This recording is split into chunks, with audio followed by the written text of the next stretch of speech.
to this. Don't know.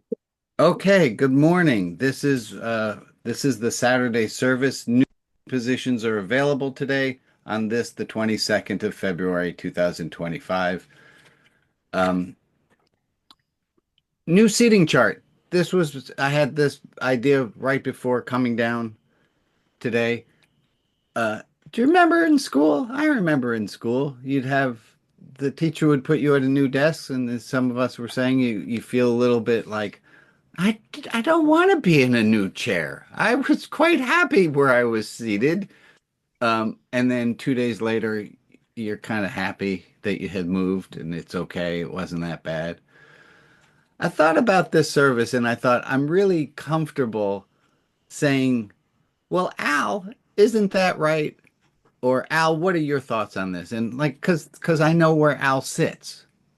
And also Al and I were in school together and for 12 years and occasionally sat next to each other. So this is a special case scenario. But I thought, I don't like, why would I not? I know why. What I'm asking for is if you've not ever been here before and you have the desire to interact and not agree with the thing that I'm saying, please say something. Because it's new seating chart, and I'm not going to rely on the people and the people who I made a note that I wanted to start by saying to you, thank you. Sometimes when I hold up some words that I've written, there's a spelling mistake. And I want to thank you. I think it was last week or 2 weeks ago. Um, None of you corrected me. And I found out after the service when I was rewatching it, I was like, oh, that's spelled wrong. Nobody corrected me. And I really want to thank you for not correcting me. There's this idea we've talked about of if the person is if I tell it with Jane.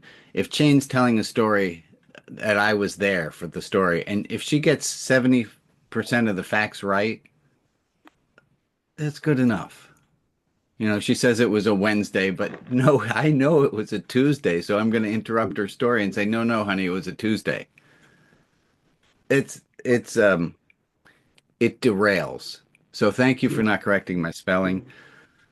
I used to say to my math classes, if you forgive me when I make a mistake, it makes it a lot easier for me to forgive you when you make one.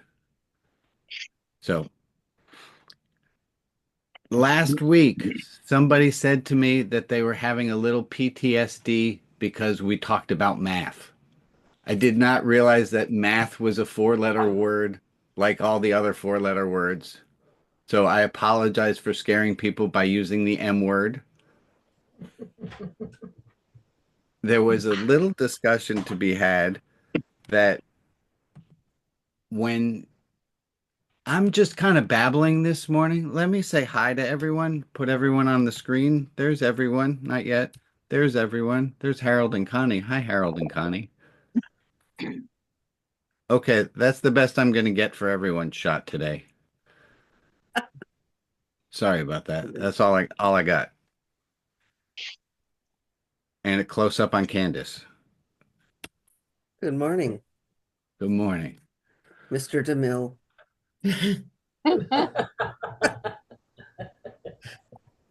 So, new seating positions, please engage. Thank you. I'm going to show you a few slides, cards of here are the things that I wanted us to talk about. We might not get to all of them, but I wanted us to review eating less unmindfully. I wanted us to review, you remember those? Five Oh, stages of learning. I wanted us to talk about what happens when you disagree with somebody and how we often feel so uncomfortable disagreeing. And it's not really that big a deal to disagree with someone. You can just disagree with them.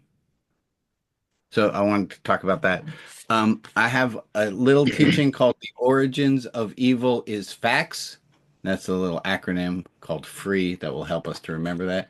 but the origins of evil is facts. And then, of course, I have like three other slides, and I have a teaching thing. I'm going to start with a teaching thing. Let me just look at all your faces for a moment. Hello, faces. And could somebody post a thing in the Facebook saying, hello, Facebook, hello, Facebook? I I want did to make, already. thank you. Yeah. Thank you. Oh, it's good to see. So lovely to see people. And if you're on Facebook, I want to say hello and welcome. And please, I'm not sure yet how to get the Facebook chat to be engaged with those of us who are on the screen live. But let's try and see if we can't figure out some way of communicating a little more. Here's what I want us to start with. Um, this slide. Oh, I thought that was all going to fit on the screen. Okay. Uh, The letters are kind of blurry. Also looks that's upside it. down. Yeah, Okay. and left to So right. for those of you who are not familiar, that is Hebrew.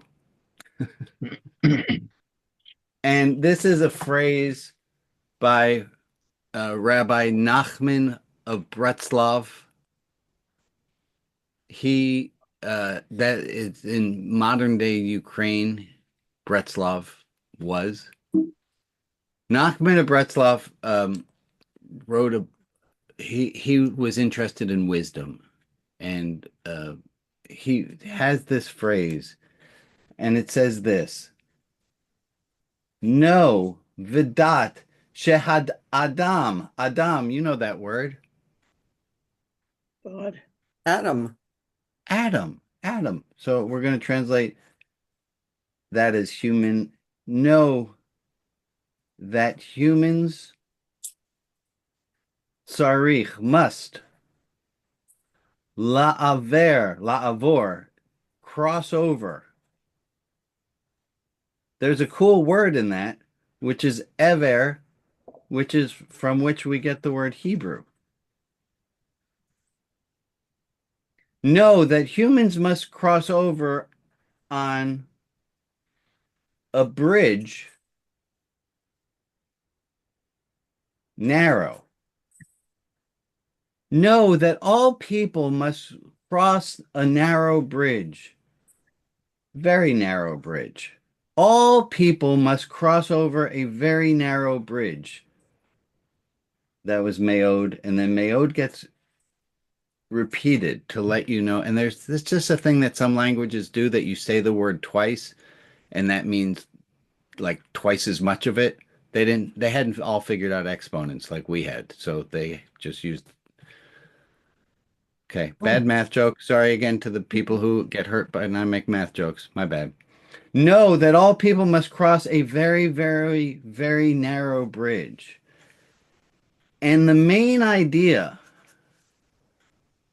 the center of it all, is to not add to the fear at all. All people must cross a very, very, very narrow bridge. The main idea, the center, is to not add to the fear.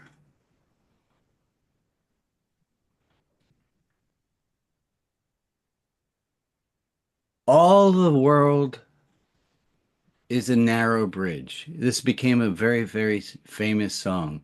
Kol ha'olam kulo, all of the world. Gesher sar meod, a very narrow bridge. Gesher sar meod, Gesher sar meod. V'haikar, lo lefached ya. Okay, so the song, as beautiful as it is, they changed the words. And this is so not important, but I think it's really important. The song says, The song is All the World's a Narrow Bridge. What's important is not to fear. But that's not what the Nachman of Bretzov said. He didn't say the main idea is not to fear. The main idea is not to add to the fear. Where's the fear come from to begin with? I think my back left pocket, Jack. Okay. Just to say. The narrow bridge, the fear of All the falling. world, all the world's a narrow bridge. Say that again, George, would you? We missed you. I said because it's a narrow bridge, there's always a fear of falling off the bridge.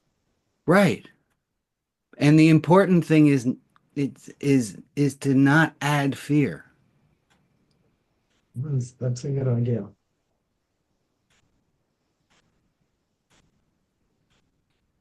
That's one for disagreement. Tell me some, Jack. How? Help me out. And also, Well, if you're new to religion outside the box land, this is what you are encouraged to do as well, which is just because somebody said a quote doesn't mean that it's true, and it doesn't mean that it can't be changed. Go ahead, Jack. To me, that's representative of the past, with the beloved at the other end.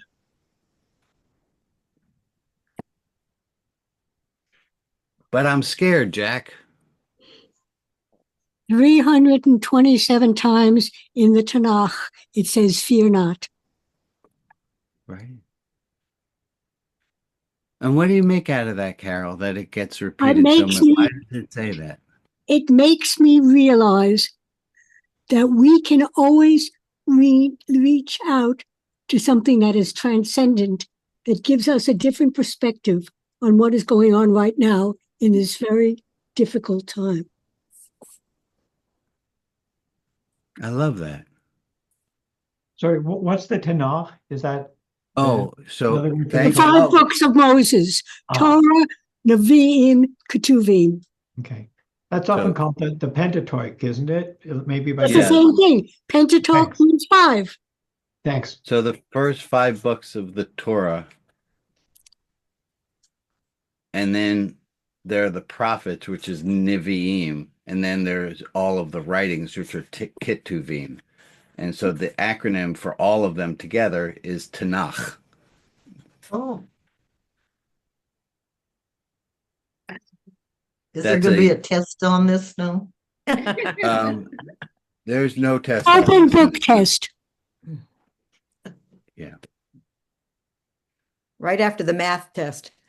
You get the get hard the one out of the five. way. So Yeah. something else that two things. Can someone remind me about Dr. Church? Somebody remind me about Dr. Church because I want to go on a tangent first about the math test. There's a parallel feeling. I was chatting with some people this week.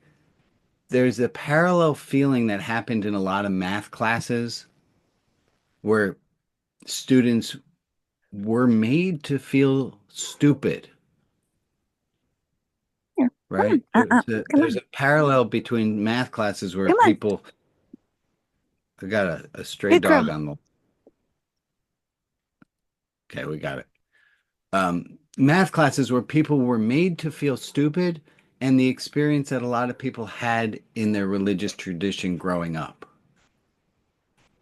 Mm. That there's for a number of people a parallel shamingness from math class and their religious tradition. I don't have enough to write a thesis or an article about it, but I thought it was of interest. Any responses? It didn't just happen to, well, it didn't happen to me in math class. It happened in English. It happened in school in Yeah. general. Yeah, Yeah. same. And Rab, we talked about this just the other day that that was part of my life growing up. It wasn't just and I don't mean to offend anybody here, but you're so stupid you can't do this. Why can't you figure this out? The math problem, the language arts problem. It was also the church portion of you're going to hell and you Oh, deserve yeah. this. Mhm. And it's really hard to unlearn. It's Yeah. really hard to unlearn messages that we picked up before we knew we were being taught them. Okay, I'm gonna go back to Dr. Church. I remembered it. So Dr. Church taught a lesson to us. This is Graduate School for Education. And she hands us a sheet, and it's a worksheet, but it's in German. And there's spaces at the bottom, and you know you're supposed to fill in the answers, but I don't speak German. And so I say, Dr. Church, and you could substitute the Hebrew here for the German. Dr. Church, I can't do the worksheet. Oh, she says, try harder.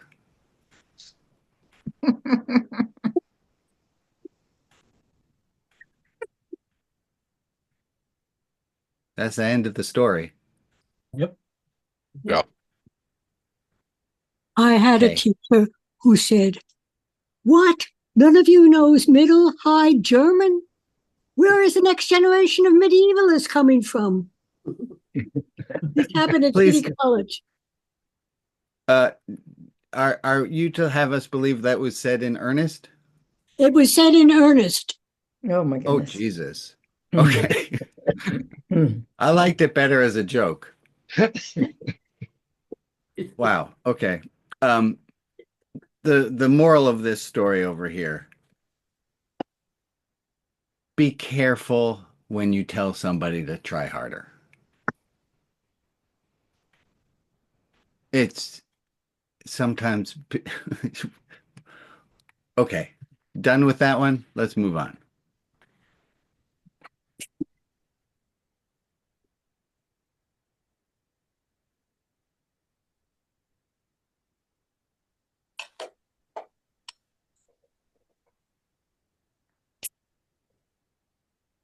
The origin of evil is facts.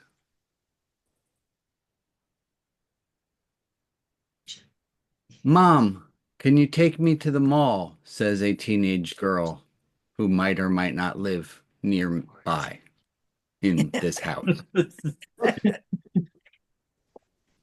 No. What I'm about to show you is the work of Dr. Catherine Schultz, who has a PhD in mistakes, which I think is just awesome. She's got some great TED Talks, and this is part of one of hers. Mom, take me to the mall. No. Well, Mom, according to this teenage girl, must be missing the facts. Therefore, Mom is missing the facts, so I'm going to give her the facts. But I need to go to the mall. I need new jeans. Mom now is given the facts, and Mom still says no. So the teenage girl realizes Mom must be missing the reason. But Mom, you have to take me to the mall. I need new jeans. You told me all the jeans I'm wearing are ripped, and we need to go to the mall. You told me it's important that I look nice. We need to go to the mall. I'm going to fill Mom with reason. So the assumption is Mom was missing facts. Then the assumption is Mom or the person you happen to be arguing with about politics or whatever else you're arguing with somebody about, you assume that they are lacking in reason. Once Mom is proven to be intelligent, she has the facts, she does know how to reason, the almost 16-year-old girl has no choice but to conclude, Mom, you're trying to ruin my life. You're right. You're right. Right. Watch for this. Watch for this as we give someone the facts and then we give them the reason. And once they are no longer reasonable, we recategorize them as evil.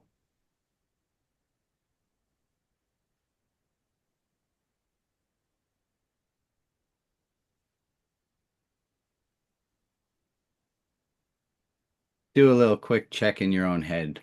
Do you remember the three words? First, we assume that they don't have Facts. right. Once we give them the facts and they have the facts, we have to test for what? Reason. Reasons. Reason. Once they have the facts and we find out that they are rational, yet they are making a decision different than the one we would have made in the same situation, Well, Evil. obviously, began They're shortly. evil. They're Evil. evil. obviously they're evil. It's the only thing left. It's not my fault. That's how we're programmed. Okay. Lori, where's my Yeah. friend Lori? Hello, Lori. Hi. Lori, knowing that the answer no thank you is perfectly admissible, Thank is you. there something you would like to share? Oh, yeah, I've got a couple things. Can you They're kind of, introduce yourself for people who don't know who, like, why am I randomly calling on you? oh yeah, I'm the religion outside the box intern. And they tell me I'm the best intern they've ever had. But I'm the only intern they've ever had. So anyway, um, yeah, I've got a couple things that I wanted to share that were that may seem kind of old to a few of you, but I haven't been here for a couple weeks. I wanted to share that the learning, the 1 to 5 learning, um, what's the word I want, Rabbi? Hi, cutie. How are you? The theory, Darling. the theory Paradigm. of the learning paradigm. Um, it's been really helpful to me. I've gone through a really difficult time, and I tended to beat myself up for not doing it perfectly, and that the learning numbers have made a big difference because when I think that I haven't maybe set boundaries properly, I remember that I did set some boundaries and some of them worked really well. And it takes a lot of the guilt out of that idea, that concrete idea of you did it all or you did nothing. So that's been very helpful. I I also, love that. Thank you, yeah, Lori. okay. And the The rest of you, Lori can see your faces. Let your faces show that unless you're on Facebook, in which case you can't, but let your faces let Lori know what she's doing and that you hear what. Got Thank it. you. thing. And a lot of this is about relieving guilt, and I've been working on that lately. And the other thing that really struck me in a couple services ago was a quote about all you need to do is live a loving life. And that has also, because I may not be able to do everything, but I always do try to be loving. And so that took a lot of guilt out of my life, and the fact that I'm trying to live a good life. So, and that's the quote.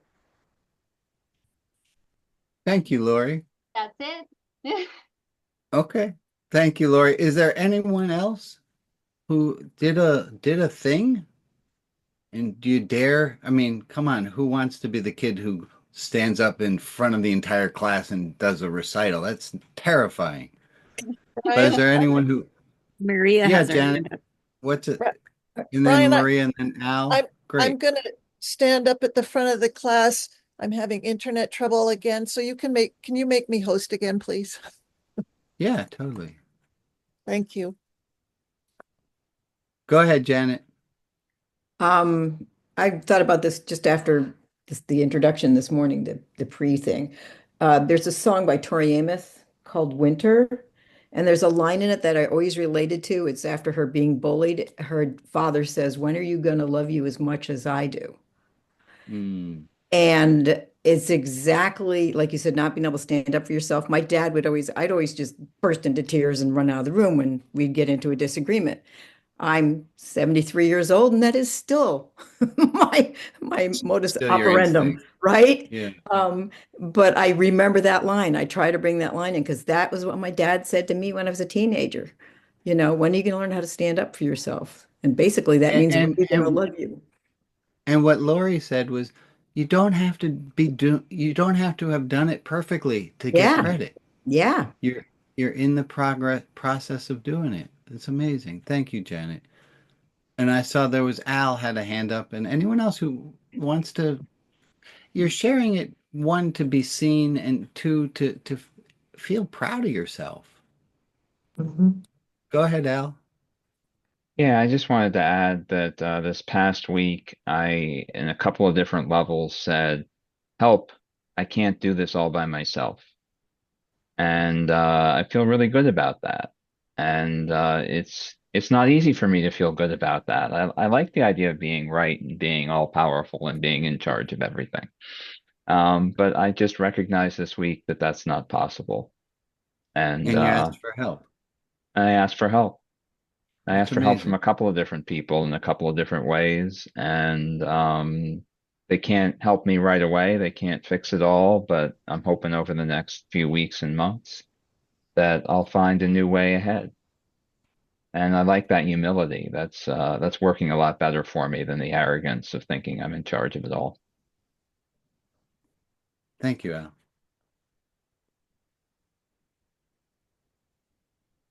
Anyone want to talk about this at all? Did you try this again last week? What tell us about a follow-up experience? Ever since you mentioned it, I have been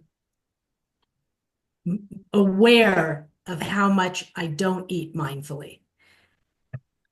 And asking yourself while you're doing it, where do you fall on this scale? We're not at number 5. We're not all eating mindfully all the time. But neither are we at 1 that we're not doing it at all. So are you at stage 2? Do you need more hand holding? Or are you at 3? What was 3? Need Yourself? hints. Yeah, you External. needed Oh, hints. yeah. We need, External. I think I'm Yeah. at 4 with it. And what's 4? 4 is that I'm giving myself the hints. Right. yeah. I'm But doing You're I'm- that too, noticing. Dolly. Pardon me? Thanks, Emily. Is that I'm at 4 also. I'm doing self-reminding. Right. And then let's layer something on that. Is you notice that you're not eating mindfully, that you're shoveling a second one in before the first one's done. You notice you do that, and then you start to beat yourself up. No. But we're also working on not beating ourselves up, which we might only be at a level 3 on. Maybe we're at a level 4 and we go, oh my goodness, I'm beating myself up. Look. And you remind yourself not to do that. Isn't Yeah, it fun I found that learning? putting my fork down between bites is helping me not do that. That sounds like that's cheating. That's not cheating. If it works. I want to bring us to so first we have an in memoriam. It is my dear friend Linny, who you might remember. She came to services for a while. She died. She had very aggressive liver cancer, and dinner last night we lit a yahrzeit candle, and like she was really dear to my kids, Jane, and anyway, y'all meant a lot to her. She enjoyed coming here, and she was funny. I miss her. Sorry. Maria, you have a list of names of people for whom we can send some Hi, light and love. Katie. I'm gonna get you some do. more cough medicine today. There we go. These are the people to whom we are sending light and love. Alex, Amanula, Jen and Maeve, Lynn S. in spirit, Rita W., Baby Gabe, Sheridan H., Aru Lane Hill, Ebony, Cullen and family, Stephen Spade, Eric C. and Jen G., Mark, Caitlin and Leah, Sandy and Ron, Dawn and Iona, Barry, Alex T., Margie, Joan Hedge, Derek, the Dixon family, Pat T., and Linda Hartgrove. If there is another person in our community to whom we can offer light and love, please put their name in the chat, and I will add them to the list on Facebook. And for the people who aren't named, but who are in our thoughts, we send them light and love as well. Maria, thank you for doing that and for collating the names every week.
Well, thank you for the minute.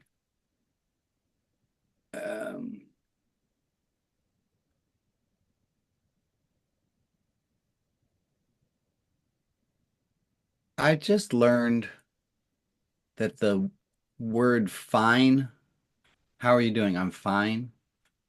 I just learned that the quality of that answer that I hate so much is that it's evasive.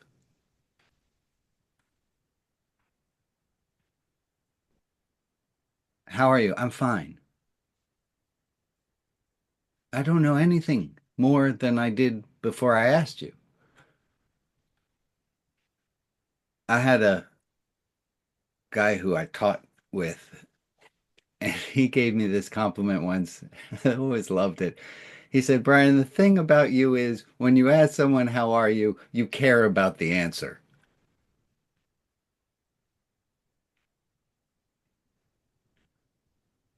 How are you? Fine. I'd, I'd like to have the guts to say the following to someone the next time they say they're fine. Okay, this is for dramatic purposes. I would not say this to a person. But what I would, because I don't have to say it to a person, so I won't, but anyway, the script in my head goes like this. How dare you say you're fine when I've just told you that my heart is broken? How dare you say you're fine when I told you that I'm really scared? Because you saying I'm fine means you haven't seen me at all. You saying you're fine when I'm suffering means I don't exist. I can't tell you the right word to say, but I know it's not fine, especially when my heart's broken. Come on there, Brian. Maybe that's an appropriate response. How are you? My heart's broken with you. How are you? I'm scared too because I don't know how to be of help. How are you? Remembering that we're in new seats today, who wants to answer the question, how are you? And I'll answer first. Oh, before I'm going to be asking you in a second, how are you? And I'm going to ask you to answer from a real place. You don't have to. Don't get too nervous about it. But I want you to know that's coming up. Mr. Miyagi style. Folks, I didn't realize I had been doing a Mr. Miyagi on the entire group this whole time, but I have been. So Mr. Miyagi was like the wax on. He teaches the kid how to wax the car, and it winds up he's actually learning all the blocks for karate. I have been holding this card up. You know what it says. What is it? I have been holding this card up for so long that you know what it says. What does this card say? You know the answer. It says, And not to be okay. Okay, not not to to be be okay. okay. I just, because I'm having a hard time.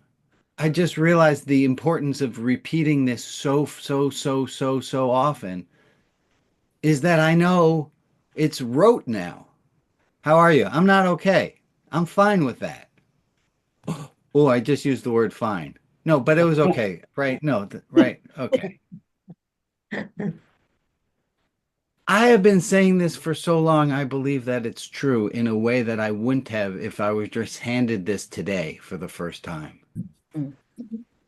Having this in my head as a little mantra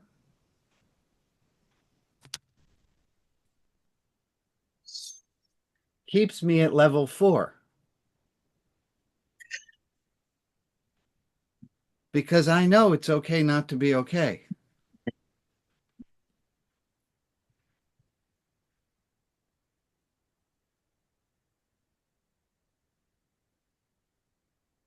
How are you?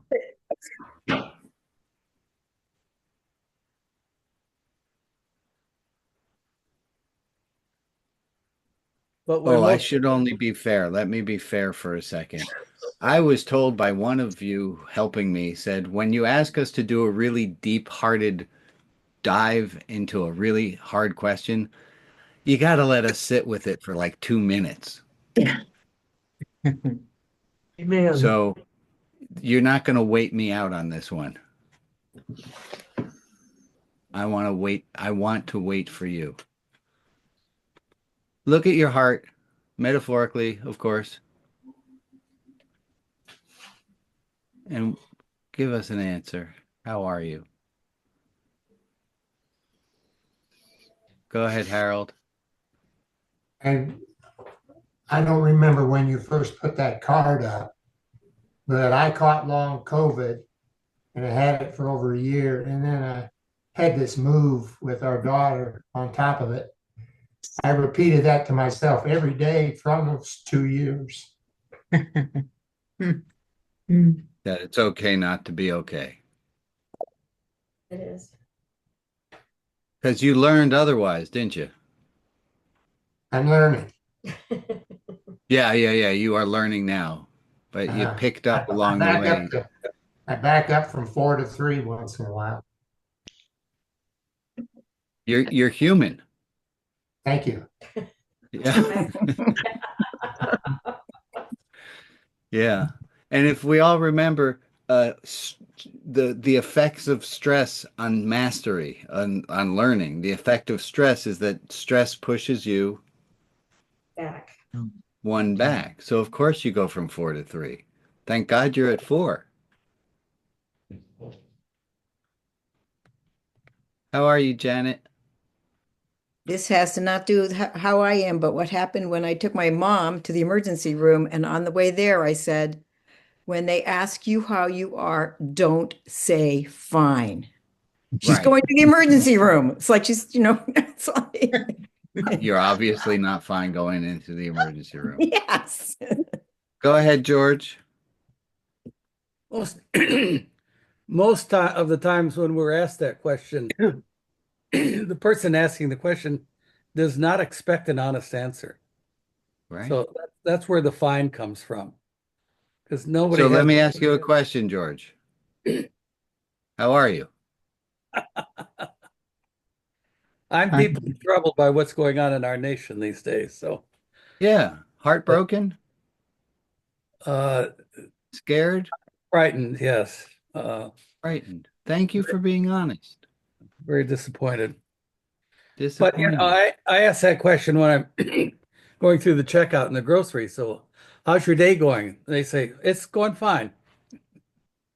But do you really expect them to, tell you how their whole day has been?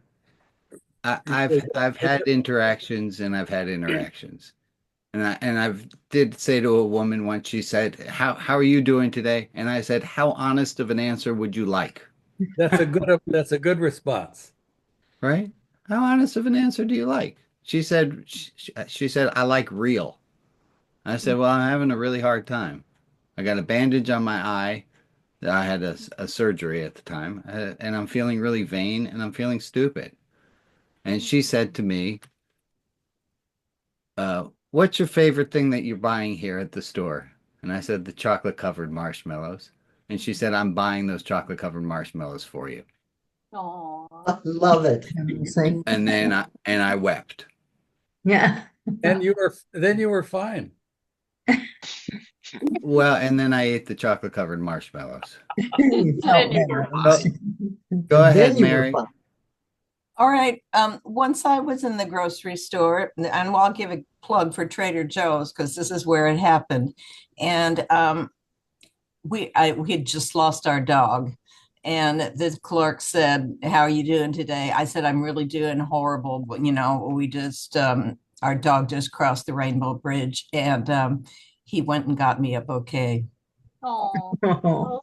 So the grocery store isn't the greatest place to spill it out, but when I did it, it had a good response. It's not a bad place to be human. Right. All right. Dan, what do you got, bud? I'm mixed. I've given my largely retirement for 3 months from now from my work, so that I'll only have a few hours a month after that, which I feel good about. But on the flip side, I'm doing email support all weekend, and I have hundreds of emails to answer, and they were backed up when I got to them. And I'm feeling quite stressed about that. Hmm. Thank you. Thank you for telling us. Yeah. So we do have a choice. We don't have to feel our feelings. I learned this a long time ago. You don't have to feel your feelings. You can just depress all of them. But it's unfortunately it's only one lever.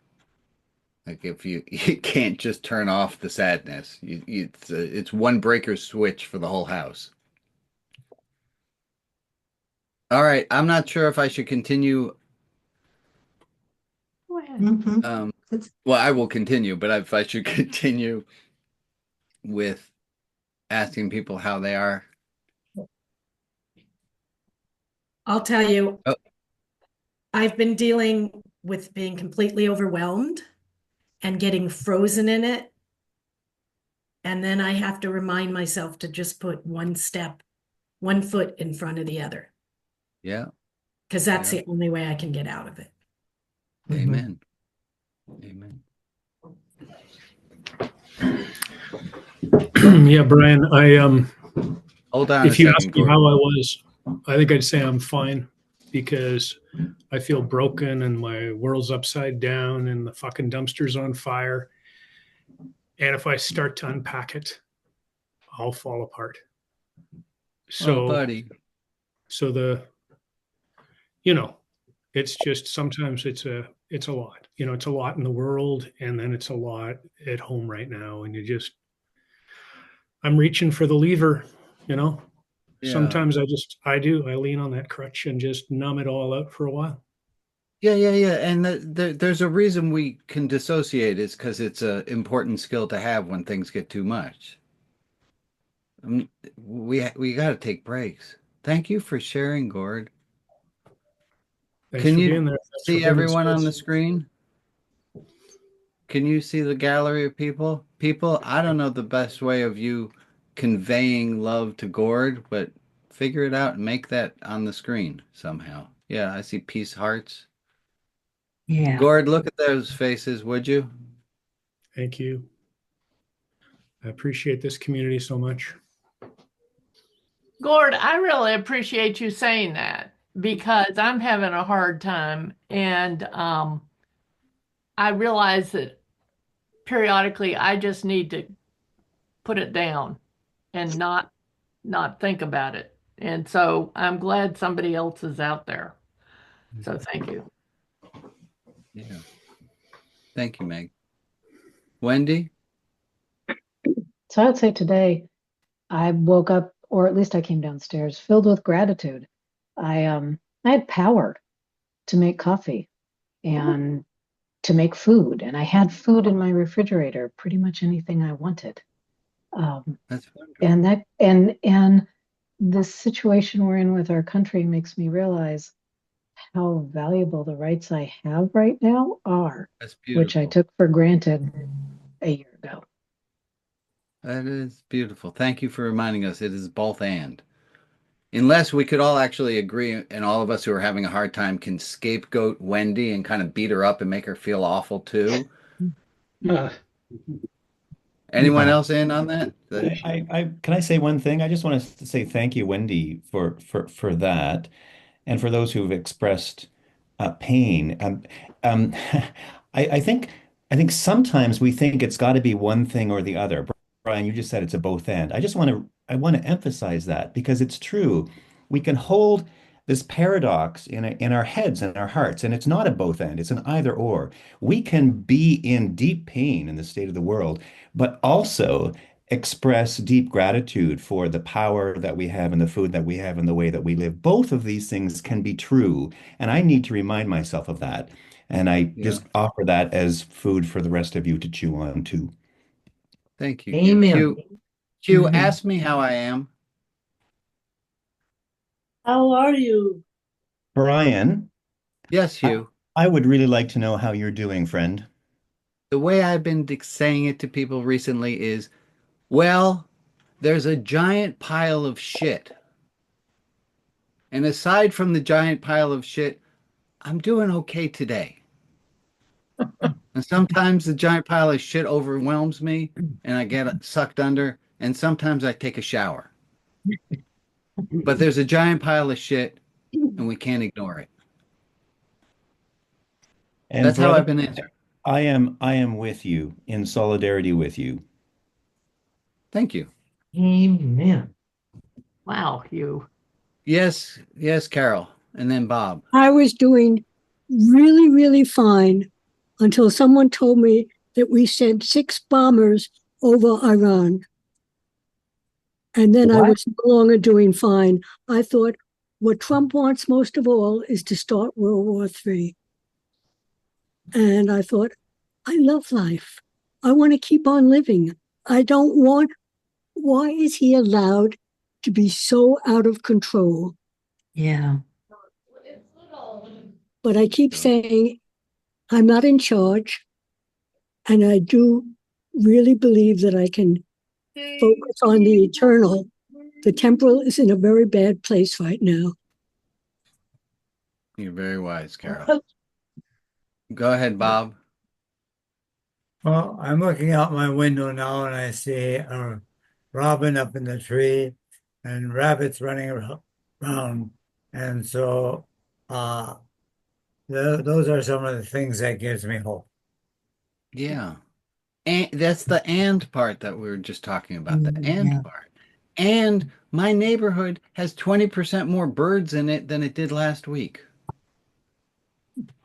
I don't Mhm. know exactly 20%, but I've noticed there are more birds than there were a week ago. And there's a giant fucking pile of shit that's on fire.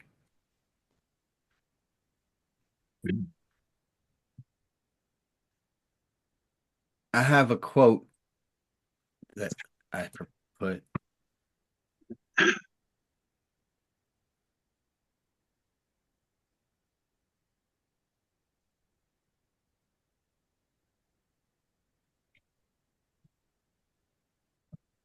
I see that. There's a quiz. Which is the one that's true? All of them. All of them. Nope. Pick the one for you. You get to pick one. The last one. It's Yeah. okay to make mistakes. Okay, wait. Some of you might have other ones. It might be number 3. Number one. Number one. Number one. Pick one. Number two, feel all the emotions. Or Paradox. For me, it's Yeah. number 5. It's okay to ask for help, but I really suck at doing it. So Maria, I did something this morning. So, okay. I did such a human thing. Isn't it fun to be human sometimes?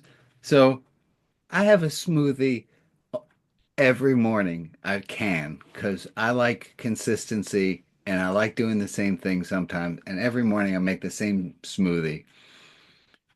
But this morning, no smoothie cup can be found.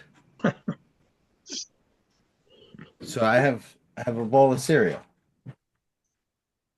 I use a banana almond milk in my smoothie. I'm not going to put banana almond milk on the cereal, so I use milk. But I'm lactose intolerant.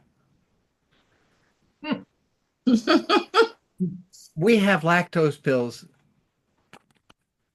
right in the kitchen because Annie is hypochondriacal. What's that word? Hyperchondriacal. Annie, Hypochondriac. yeah, if she has a sniff of cheese, she has to get her lactose pill because she'll explode. And I did this thing where I'm pour the milk into the cereal, and I think I don't want a lactose pill. I'm not really lactose intolerant. I don't have to take a pill. Oh, yeah, I That work know. for you. And I'm imagining if anyone else has done a thing where you've tried to tell yourself that you're not a thing that you are. Oh, Oh, yeah. Oh, yeah. yeah. It might also have to do with politics in the world right now. And we might want to tell ourselves that we're not upset. We might want to tell ourselves that we're not scared. Okay. Diana had her hand up. Go for it. I don't know whose hand. Diana had her hand up. Diana, go ahead, Diana. Oh, thanks. Well, how I am is generally fighting despair, but Mm. I just read something this morning that is drawing me to move from despair to repair. And if I can, I'd just like to read these two sentences to us. It's from Krista Tippett's On Being newsletter.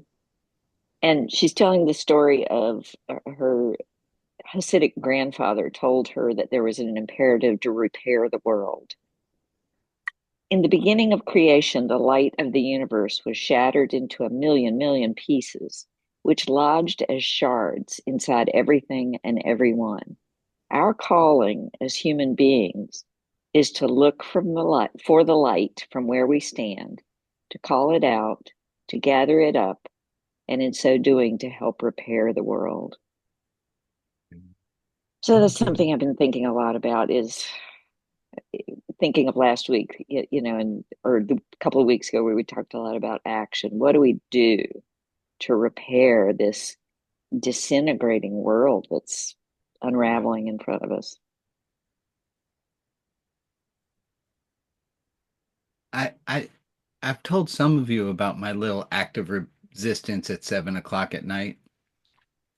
I go out on my front porch and I play We Shall Overcome at 7 on nights that I'm home.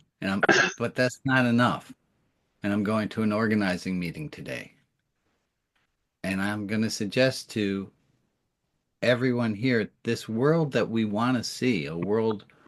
I got a Jimi Hendrix poster over there. He said, "When the power of love overtakes the love of power, then the world will know peace."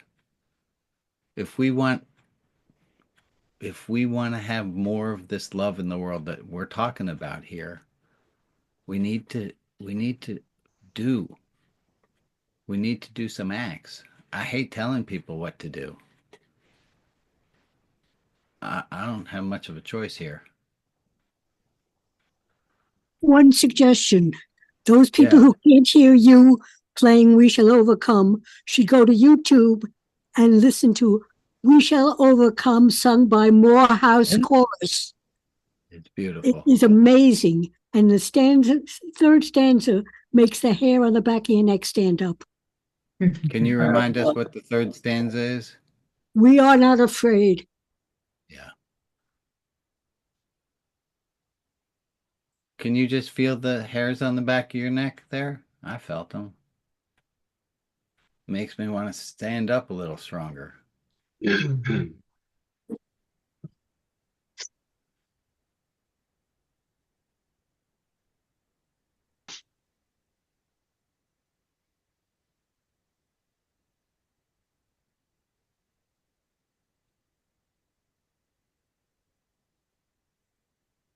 Folks, if you are looking for a book, let me recommend this one. This is Rabbi Brian's Highly Unorthodox Gospel, second printing. Very exciting. Ooh. New and Nice. improved. More, not much of anything. A few less spelling mistakes. It does have at the front now a dedication page, which was only available in the hardcover before. And all of the sticker goodness that was in the hardcover is included now in the paperback. So the sticker charts and the stickers are included with each book. This book is really doing well with people who need help deconstructing their religion, people who need help deconstructing the patriarchal notion of a male God overseeing everything who is outside of us. This book is really excellent at helping people also feel like they're spending a few hours with me. If you'd like to spend a few hours with me, come back next week. We'll do another hour that way, and you can get 3 hours or more out of this. And Brian, how would we obtain that book? Should we want to do so? You can go to rabbibrian.com. It's the best place to get it, or your favorite independent bookstore. It is not available on Amazon, and that is intentional. I'm losing out sales that way, but I can't do it. And the audiobook is available as well, and that is read by the author, and it's really fun because I don't really care to keep exactly to the script. I was just at George is on the screen. George had me as part. They read the book as in their book club, and had me come in and speak. And that was really fun. George, can you tell us a moment about that? It was a very good time. I am part of a class that's at our Methodist church called Emergent Theology. And we read a lot of books that are rather dry. And this book, when we chose to read it, I've had more people in the class tell me how much they enjoyed it. Whereas most of the time when we have a book, at least half the people say, I wouldn't have read this book if it hadn't been for this class. But everybody here was really enjoyed the book and thoroughly enjoyed Brian's visit with our class. So we all thank you, George. Well, really felt like it was it added a lot. I can speak to that too, George. Yeah, Joan is in the class. And I was going to write an email to you this week and I didn't, but thank you so much for being with us last week. You're welcome, and I'm glad you joined us here on Saturday. Yeah, well, George prompted me. Thank you, George. Folks, I love doing this, and I would love to share what we have with more. I don't, maybe scalability is not always the best option, but I would love to share just the ability to be with a group of people and to open our hearts to each other on the internet in a religious service where we use the word math more than we use the G word. How about woman? I'm going to stop the recording and stop the Facebook, and I'm going to say thank you to everyone